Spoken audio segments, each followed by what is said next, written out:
wabarakatuh. Apa kabar semuanya teman-teman? Bertemu lagi dengan Miss Erna di sini. Miss doakan semoga teman-teman beserta keluarga di rumah dalam keadaan sehat dan Allah selalu memperlancar segala urusan kita semua. Teman-teman, hari ini kita akan belajar tentang isi kandungan dari hadis yang sudah kita pelajari pekan lalu. Namun sebelum itu kita berdoa terlebih dahulu ya, agar Allah memberikan keberkahan serta kemudahan kita dalam belajar pada hari ini. Diangkat kedua tangannya, kita berdoa dengan khusyuk. Bismillahirrahmanirrahim. Rabbi zidni ilma warzuqni fahma. Rabbi syrah li sadri wa yassir li amri wahlul 'uqdatam min lisani yafqahu qauli. Amin.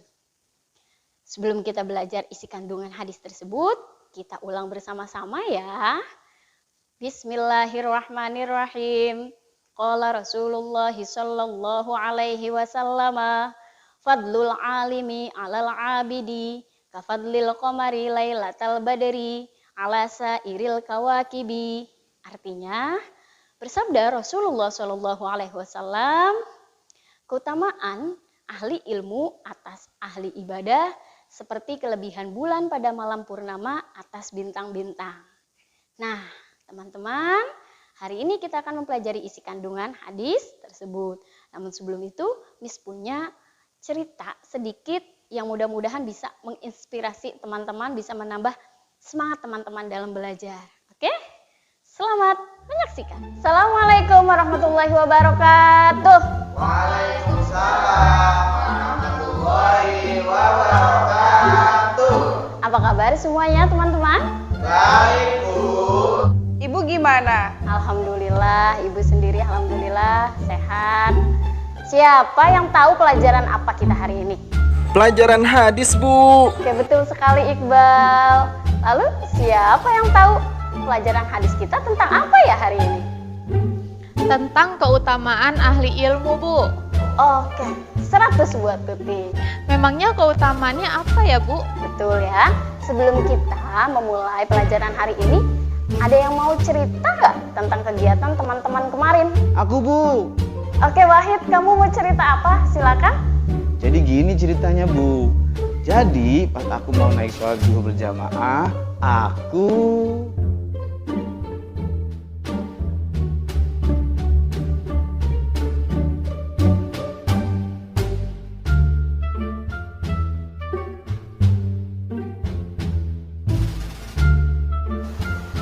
Iqbal, kamu lagi ngapain? Kok nggak siap-siap sholat sih? Oh, aku lagi baca buku nih. Aku tadi udah sholat zuhur kok, sekalian sholat subuh. Loh, memangnya bisa? Sekarang kan waktunya sholat zuhur, beda lah. Bisa dong. Tadi sholat zuhur aku jamak takdim, aku qashar juga jadi 2 rakaat. Rajin kan aku? Bukan begitu Iqbal. Semua itu memiliki aturan dan syaratnya masing-masing. Ayo kita sholat, kamu salah. Apaan sih kamu? Islam saja membolehkan. Masa kita tidak lakukan? Begitu, Bu, ceritanya. Apa itu boleh? Oke, terima kasih Wahid sudah bercerita. Baik, Iqbal, kamu tahu dari mana sholat jamak dan qashar? Saya baca dari buku, Bu. Oh, seperti itu. Iqbal, memang Islam membolehkan kita menjamak dan mengqashar sholat. Tapi betul juga yang Wahid bilang, semua ada syarat dan ketentuannya. Di antaranya, ketika kita sedang berpergian jauh dengan jarak minimal 80 lebih 640 km. Nah, sekarang kita tidak dalam perjalanan dan tidak menjadi musafir atau tidak ada mudarat yang lainnya. Maka itu tidak boleh dikerjakan. Seperti itu Iqbal. Oh, seperti itu. Maaf ya, Bu, saya tidak tahu. Oke, sudah tidak apa-apa ya dimaklumi. Lain kali ketika kamu tidak tahu, maka kamu harus bertanya terlebih dahulu. Baik, Bu. Oke, teman-teman, sebelum kita ke pelajaran hadis, Miss punya satu cerita. Asik! Cerita apa, Bu? Diceritakan dari hadis Rasulullah, dahulu ada setan yang masuk ke dalam masjid. Dan kemudian Rasulullah bertanya kepada setan tersebut. Begini cerita bertanya, "Wahai setan, apa yang hendak kamu lakukan di sini?" Maka setan itu menjawab, "Saya hendak masuk masjid dan akan merusak sholat orang yang sedang sholat ini." tetapi saya takut pada lelaki yang sedang tidur ini. Lalu Rasulullah menjawab, wahai setan, kenapa kamu takut pada orang yang sedang sholat? Padahal dia dalam keadaan beribadah dan bermunajat pada Tuhannya. Dan justru takut pada orang yang sedang tidur. Padahal ia dalam keadaan tidak sadar. Setan pun menjawab, orang yang sedang sholat ini bodoh. Mengganggu sholatnya begitu mudah. Akan tetapi orang yang sedang tidur ini adalah orang alim, orang yang mempunyai ilmu. Begitulah yang diceritakan dalam hadis Rasulullah.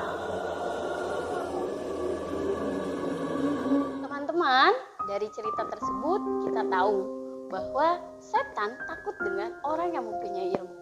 Seperti hadis yang kita pelajari hari ini, bahwa orang yang mempunyai ilmu lebih utama daripada ahli ibadah yang bodoh. Nah, diibaratkan seperti bulan purnama di atas bintang-bintang. Teman-teman tahu kan bahwa cahaya bulan merupakan pantulan dari matahari. Tapi apa? Cahayanya sangat bermanfaat untuk kehidupan manusia, menerangi kehidupan kita semua. Tapi lihat bintang. Bintang mempunyai cahaya sendiri, tapi hanya untuk dirinya sendiri.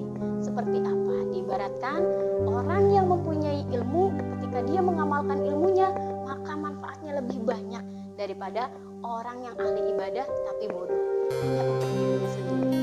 Nah, teman-teman, apa yang teman-teman lakukan sekarang merupakan usaha teman-teman dalam menuntut ilmu. Jangan pernah patah semangat dalam keadaan apapun, walaupun keadaan kita tidak sebaik yang kemarin. Selama kita mempunyai kesempatan, selama itu pula kita harus belajar. Oke, teman-teman? Karena setiap apapun, baik yang menyangkut akhirat maupun yang menyangkut dunia, semua harus dipelajari terlebih dahulu. Oke, teman-teman? Paham ya semuanya ya?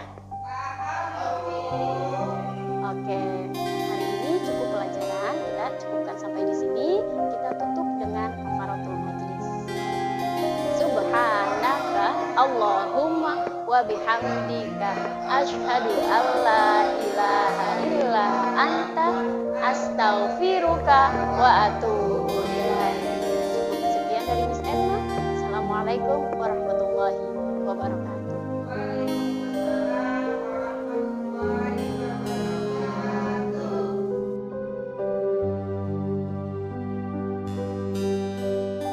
Saksikan semuanya teman-teman. Bagaimana cerita pendeknya? Bagus tidak? Semoga bisa menginspirasi dan bisa menambah semangat teman-teman semua ya. Jadi, penjelasan dari hadis yang kita pelajari adalah keutamaan ahli ilmu atau orang yang mempunyai ilmu itu diibaratkan seperti bulan purnama yang memiliki cahaya yang besar dan cahayanya sangat bermanfaat untuk kita semua. Berbeda dengan bintang yang mempunyai cahaya sendiri dan cahayanya untuk diri sendiri. Seperti itu pula, orang yang mempunyai ilmu kemudian dia mengamalkan dan membagikan ilmunya kepada orang lain, maka manfaatnya jauh lebih besar daripada ahli ibadah yang tidak mempunyai ilmu.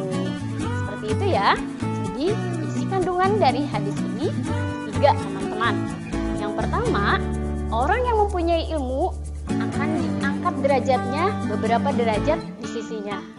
Yang kedua, orang yang mempunyai ilmu, kemudian dia mengamalkan ilmunya akan jauh lebih bermanfaat daripada ahli ibadah yang bodoh. Yang ketiga, setiap sesuatu, baik menyangkut akhirat maupun menyangkut dunia, harus dipelajari terlebih dahulu. Jadi, sekarang yang kita lakukan merupakan usaha dalam menuntut ilmu. Oke, teman-teman? Jangan lupa isi kandungannya dicatat di buku masing-masing, kemudian difoto dan dikirimkan ke guru agama masing-masing. Cukup sekian ya penjelasan hadis hari ini. Semoga teman-teman bisa paham semua. Cukup sekian dari Miss Erna. Assalamualaikum warahmatullahi wabarakatuh.